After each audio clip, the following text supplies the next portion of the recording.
ஈரானோட இயற்கை வளங்களுக்காக நடக்குது. ஈரான்ல இருக்கிற பெட்ரோல் வந்து தங்களுக்கு வேணும். ஷெல்லு, பிரிட்டிஷ் பெட்ரோலியம் இதெல்லாம் அங்க திருப்பி போகணும் அப்படிங்கிறதுக்காக தான் இந்த யுத்தம் அங்க வந்து நடக்குது. ட்ரோன்ஸ் வந்து நிறைய இருக்குன்னு சொல்றாங்க. ஈரான் கிட்ட 15,000 அந்த மாதிரி ட்ரோன்ஸ் வச்சு கொஞ்ச நாள் தாக்கு பிடிக்கும் ஈரான். ஆனா இதெல்லாம் அதான் சொல்றேன், இந்த மாதிரி வார்ல வந்து ஈரான் ரொம்ப நாளைக்கு சமாளிக்கணும். இந்த ஈரான் வந்து வர பெட்ரோல் வந்து இப்ப வெளியே வராது கொஞ்ச நாளைக்கு. அதனால வந்து கொஞ்ச நாள் வந்து இந்த விலையேற்றம், இந்த ஷேர் மார்க்கெட்ல பிளக்சுவேஷன்ஸ் இதெல்லாம் வந்து நடக்கும். குறைந்தபட்சம் பெட்ரோலிய தட்டுப்பாடு வராது. இவங்க நினைக்கிற அளவுக்கு வந்து ஈரான் பணியில அல்லது வந்து ஈரான்ல ஒரு உள்நாட்டு புரட்சி ஏற்பட்டு வேற ஒரு அரசாங்கம் வந்து உட்காரல. இது வந்து ஈராக்ல சதாம் ஹுசேன் மாதிரியே வருஷக்கணக்காக இழுக்குது அப்படின்னா கூட வெனிசுலா இந்த மாதிரி நாடுகளை வச்சு அவங்க ஏதோ ஒரு விதத்துல மேற்கத்திய நாடுகள் சமாளிக்கும். நேரடி போர்ல இஸ்ரேல கூட வந்து தோற்கடிக்கலாம். இந்த போர்ல வந்து அமெரிக்காவும் இருக்கு. அதனால இந்த போர்ல தோற்கடிக்கிறது அப்படிங்கிறது வந்து கஷ்டம். இவங்க படையெடுத்து அந்த நாட்டுக்குள்ள போனாங்க அப்படின்னு சொன்னா அது வேறு விதமான யுத்தமா மாறும். அது அசிமெட்ரிக்கல் வார்ஃபேர், கெரில்லா வாரா அது வந்து மாறும். அந்த மாதிரி போர்ல ஈரானை தோற்கடிக்கும். இப்போது புதிய அறிமுகம் ஆச்சி ஹோட்டல் சாம்பார் 50 கிராம் ரூபாய் 20 மட்டுமே. சரி, இப்போ சமீப காலமாக வந்து உலகத்துல யுத்தத்தின் சத்தம் ரொம்ப அதிகமாவே இருக்கு. இதுக்கான காரணம் என்ன? யுத்தங்கள் வந்து எந்த காலத்திலயும் உலகத்துல ஓஞ்சதே கிடையாது. அது எப்பவுமே நடந்துட்டே தான் இருக்கு. இப்போ சமீப காலமா யுத்தம் வந்து நடக்கிறதுக்கு பல்வேறு காரணங்கள் இருக்கு. ஒண்ணு வந்து இப்ப நம்ம வெனிசுலா, ஈரான்ல எல்லாம் பாக்குற மாதிரி அந்த நாடுகளுடைய பெட்ரோலிய வளம் அதை முழுசா கைப்பற்றணும் அப்படின்னு சொல்லிட்டு மேற்கத்திய நாடுகள், குறிப்பா அமெரிக்கா முயற்சி பண்ணுது. இந்த நாடுகள் மேல போர் தொடுக்கப்படுது. வெனிசுலாவோட அதிபர் கடத்தப்பட்டிருக்காரு. ஆப்கானிஸ்தானை பொறுத்த வரைக்கும் ஆப்கானிஸ்தான் அப்படிங்கிறது மத்திய ஆசிய நாடுகளுக்கான ஒரு நுழைவாயில். நம்மளுடைய அரபிக்கடல்ல இருந்து உஸ்பெகிஸ்தான், கஜாக்ஸ்தான் வரைக்கும் அந்த வழியா வந்து போக முடியும். பழைய சில்க் ரூட் அந்த வழியா இருந்தது. அதற்கான நுழைவாயில் அப்படிங்கிறதுனால ஆப்கானிஸ்தானை தன்னுடைய கட்டுப்பாட்டு கீழே கொண்டு வந்தா தனக்கு உதவியா இருக்கும், அந்த நாடுகளை கட்டுப்படுத்த உதவியா இருக்கும்னு அமெரிக்கா நினைச்சது. அது சாத்தியம் இல்லைன்னு தெரிஞ்சோடனே ஆப்கானிஸ்தானை விட்டுட்டு போயிடுச்சு. அதே மாதிரி நேட்டோ நாடுகள் வந்து உக்ரைனை தங்களுடைய கட்டுப்பாட்டு கீழே கொண்டு வர ட்ரை பண்றாங்க. இப்போ ரஷ்யாவோட எல்லைக்கு பக்கத்துல நேட்டோ வர்றது அப்படிங்கிறது தனக்கு ஆபத்தா ரஷ்யா நினைக்குது. ஸோ அதனால உக்ரைன் ரஷ்யா போர் நடக்குது.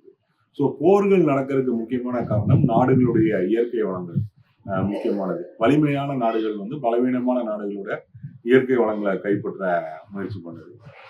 அப்புறம் ஒரு சில நாடுகள் வந்து இந்த மாதிரியான அந்நிய நிறுவனங்கள் இது எல்லாத்தையும் அனுமதிக்காத நாடுகளா இருக்கு. இப்போ கியூபா இந்த மாதிரியான நாடுகள். ஸோ அந்த நாடுகள் மேல பொருளாதார தடை அது இதெல்லாம் போட்டு அதை பலவீனப்படுத்தி ஒரு கட்டத்துல அதனால எதிர்ப்பு தெரிவிக்க முடியாத நிலைமை வரும்போது அதோட கழுத்து நசுக்கிடலாம் அப்படின்னு நினைக்கிறாங்க. இப்போ பாகிஸ்தான், இந்தியா இரண்டுக்கும் யுத்தம் நடந்தப்போ அது வந்து ஒரு கட்டத்துல வந்து இந்துக்களுக்கும் இஸ்லாமியர்களுக்கும் இடையிலான யுத்தமாகவும் பார்க்கப்பட்டுச்சு. ஒரு பெர்செப்ஷன் அப்படி இருந்துச்சு. இந்த யுத்தத்தை இஸ்லாமியர்கள் மீது கிறிஸ்தவர்கள் நடத்துகிற யுத்தமாக எடுத்துக்கலாமா?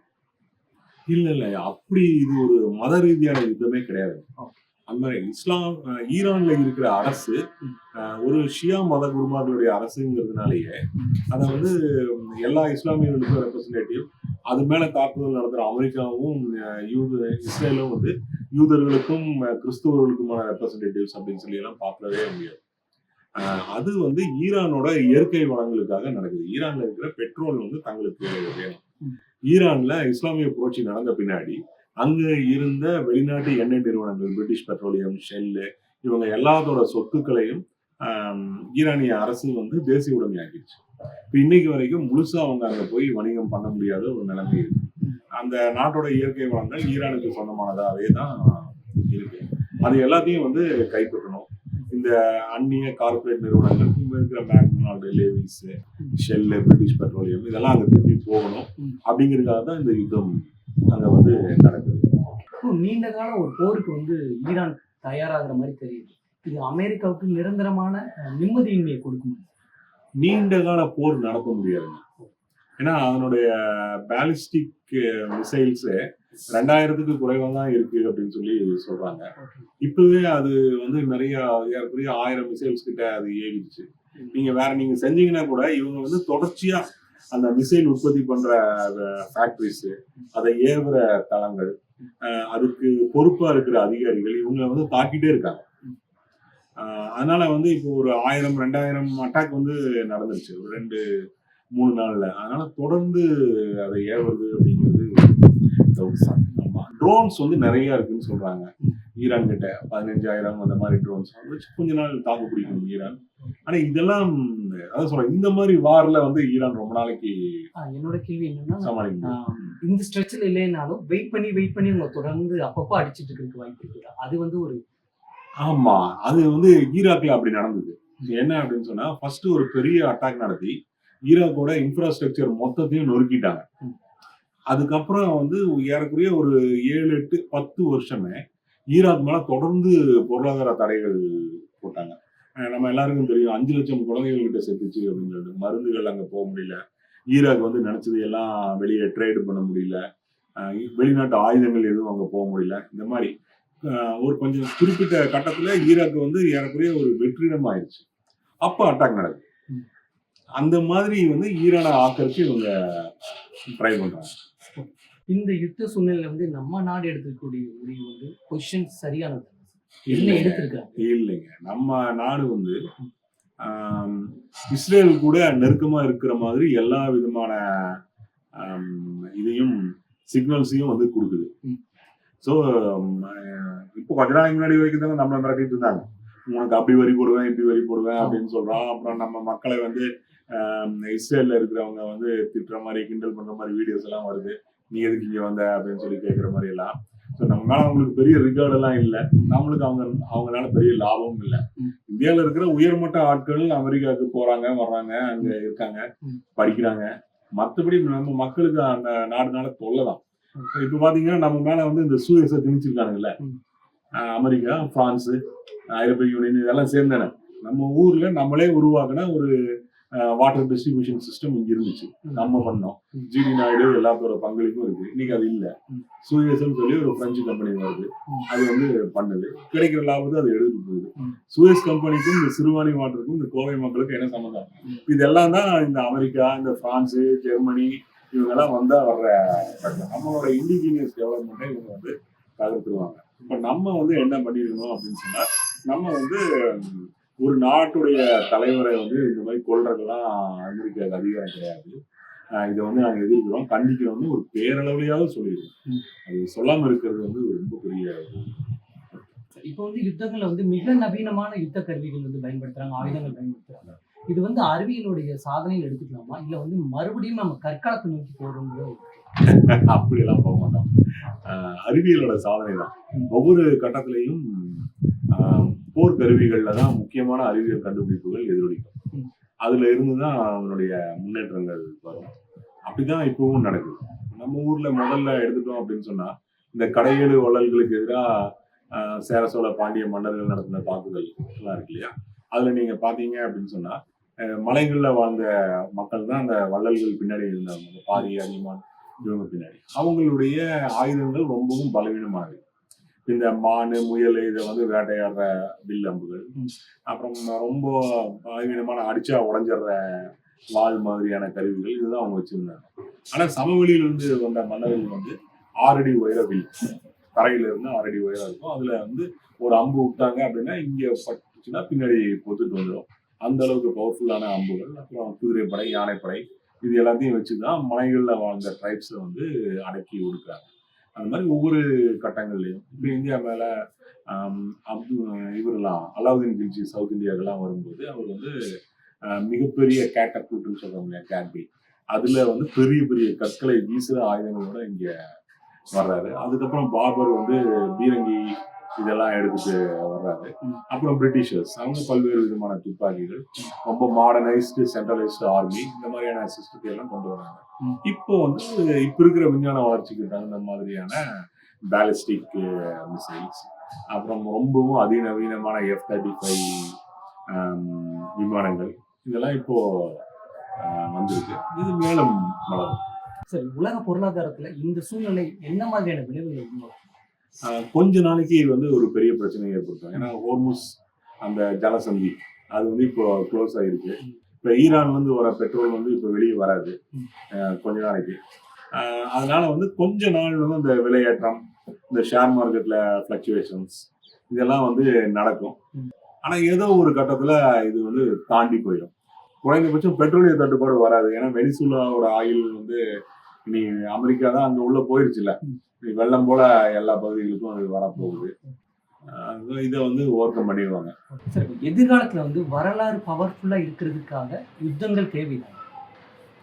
யுத்தம் நல்லதா? அப்படி பொத்தாம் பொதுவா சொல்ல முடியாது. இப்போ ஒரு நாடு தன்னோட விடுதலைக்காக சண்டை போடுது. அப்போ போரிட்டு தான் ஆகணும், வேற வழி இல்லை. அந்த யுத்தத்தை நம்ம ஆதரிக்கணும். இந்த பிடியிலிருந்து வெளியே வர்றதுக்காக சில நாடுகள் சண்டை போடுது. அதை வந்து நம்ம சப்போர்ட் பண்ணணும். ஆக்கிரமிப்புக்காக சில யுத்தங்கள் நடக்குது. இப்போ ஈரான் மேலான தாக்குதல் இதெல்லாம் நடக்குது. இதை வந்து நம்ம எதிர்க்கணும்.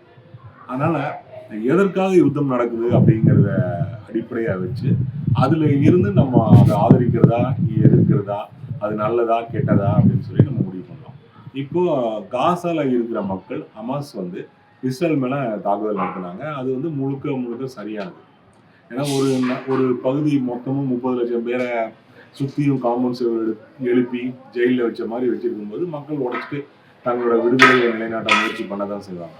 ஆனா அதே நேரத்தில் இப்ப ஈரான் மேல நடத்துற அட்டாக் அப்படிங்கிறது எந்த விதத்திலும் ஏற்றுக்கொள்ள முடியாத ஒண்ணு. அது டிபெண்ட்ஸ்.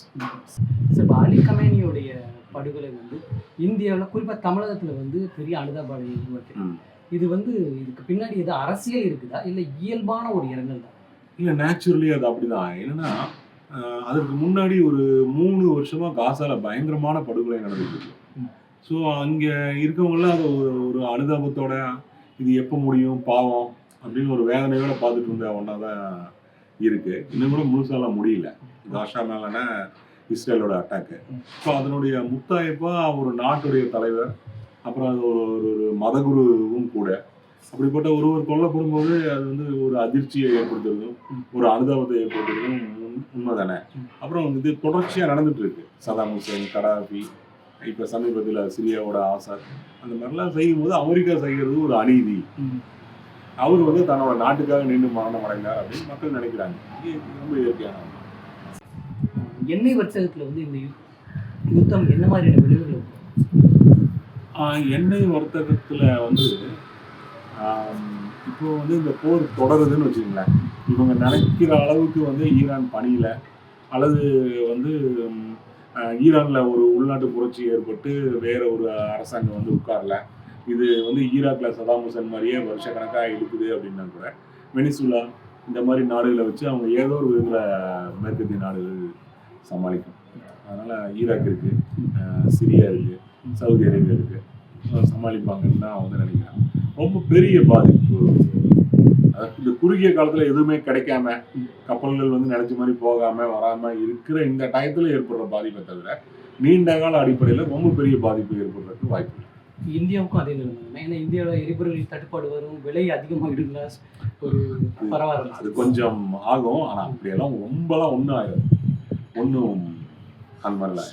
இப்போவே இவங்களோட மிரட்டல்னால ஈரான் கிட்ட இருந்து இந்தியா வாங்குறது ரொம்ப கம்மியாக தான் ஆகும். அப்படியெல்லாம் இல்லை. நாங்கள் ரஷ்யாவோட தொடர்புகளை குறைச்சிட்டோம், ஈரான் கூட குறைச்சிட்டோம் எல்லாம் சொல்கிறாங்க. இப்போ இந்தியாவோட மெயினான ட்ரேடு வந்து அரேபியா அந்த மாதிரி நாடுகளோட மாறி இருக்கு, மாறி இருக்கு. இனி வெனிசுலாவும் அதுக்குள்ளே வரப்போகுது. பெருசாலாம் ஒன்றும் ஆயிடாது. இந்த போர் சூழல்னால குறுகிய காலத்துக்கு அதனுடைய பாதிப்பு. ஹைலி மாடர்னைஸ்ட் எக்யூப்டு இஸ்ரேலிய மிலிட்டரியை வந்து ஈரானால வந்து தோற்கடிக்க முடியாதுங்க. அதாவது என்ன நேரடி போரில் இஸ்ரேலு கூட வந்து தோற்கடிக்கலாம். இந்த போரில் வந்து அமெரிக்காவும் இருக்குது. அதனால இந்த போரில் தோற்கடிக்கிறது அப்படிங்கிறது வந்து கஷ்டம். அதுவும் இப்போ பார்த்தீங்கன்னா ஈரானோட வான் பாதுகாப்பே இல்லை. ஈரானோட வான் பரப்புக்குள்ள 1000 கிலோமீட்டர் 1500 கிலோமீட்டர் சர்வசாதாரணமாக இஸ்ரேலிய அமெரிக்க விமானங்கள் போயிட்டு இருக்கு. அதோட விமான எதிர்ப்பு சிஸ்டம் மொத்தத்தையும் நொறுக்கிட்டாங்க. அதோட S-300 அந்த மாதிரியான விமானத்தை தாக்குற கருவிகள் எல்லாத்தையும் அடித்து நொறுக்கிட்டாங்க. பீரங்கிகள் அதெல்லாம் இல்லை. ஸோ சண்டையில் ஜெயிக்கிறது, வான்பரப்பை தன்னோட கட்டுப்பாட்டுக்குள்ளே கொண்டு வருது அப்படிங்கிறதுலாம் சாத்தியம் இல்லை. ஆனால் இவங்க படையெடுத்து அந்த நாட்டுக்குள்ளே போனாங்க அப்படின்னு சொன்னால் அது வேறு விதமான யுத்தமாக மாறும். அது அசிமெட்ரிக்கல் வார்ஃபேர், கெரில்லா வாரா அது வந்து மாறும். அந்த மாதிரி போர்ல ஈரானை தோற்கடிக்க முடியும். சரி, இப்போ அமைதி மற்றும் அதிதீவிரமான ஒரு வளர்ச்சி கண்ட ஐக்கிய அரபு நாடுகள் மீது ஈரான் நடக்கக்கூடிய தாக்குதல் வந்து தவிர்த்திருக்கப்பட வேண்டும். என்னன்னா அப்ப அவங்களுக்கு என்னதான் வழி? இப்போ கத்தார்ல ஒரு அமெரிக்காவோட பெரிய ராணுவ தளம் இருக்கு. 20,000 ராணுவ வீரர்கள் கிட்ட அங்க இருக்காங்க. ஒரு ராணுவ தலைமையகம் அப்படின்னு சொல்லலாம். மற்ற எல்லா பகுதியிலையும் அமெரிக்க ராணுவ தளங்கள் வந்து இருக்கு, கப்பல்கள் இருக்கு, விமானங்கள் இருக்கு. அப்போ ஈரான் வந்து ரிட்டாலியேட் இந்த மாதிரி தானே பண்ண முடியும். அதனால ரிட்டாலியேட் வந்து பண்றாங்க. இது ஒரு விஷயம். அந்த பகுதிகளை வந்து தாக்குறாங்க. ஆனா குறிப்பா அமெரிக்கர்கள் மேல மட்டும் தாக்குதல் நடத்த முடியாது. அப்ப அதனால வந்து மற்ற பகுதிகள் மேலேயும் தாக்குதல் வந்து நடக்குது. இப்போ ஒரு ட்ரோனை வந்து அடிக்கிறாங்கன்னு வச்சுக்கோங்களேன், ட்ரோன் வந்து தாக்குதல் நடத்த முடியாது. அது வந்து சிதறிடுது. ஆனா அது சிதற பாகங்கள் வந்து கீழே தானே வருது.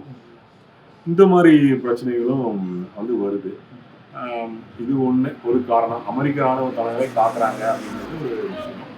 இன்னொன்று வந்து என்ன அப்படின்னா, இந்த UAE நாடுகளை தாக்குவதன் மூலமா இந்த நாடுகள் வந்து அமெரிக்காவுக்கு போரை முடிவு கொண்டு வர்றதுக்கு ஒரு நெருக்குதல் கொடுக்கும் அப்படின்னு சொல்லிட்டு ஒரு எதிர்பார்ப்பு ஈரானுக்கு இருக்கு அப்படின்னு சொல்லி அனலிஸ்டுகள் வந்து சொல்றாங்க.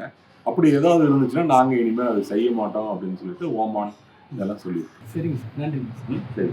இப்போது புதிய அறிமுகம் ஆச்சி ஹோட்டல் சாம்பார் 50 கிராம் ரூபாய் 20 மட்டுமே.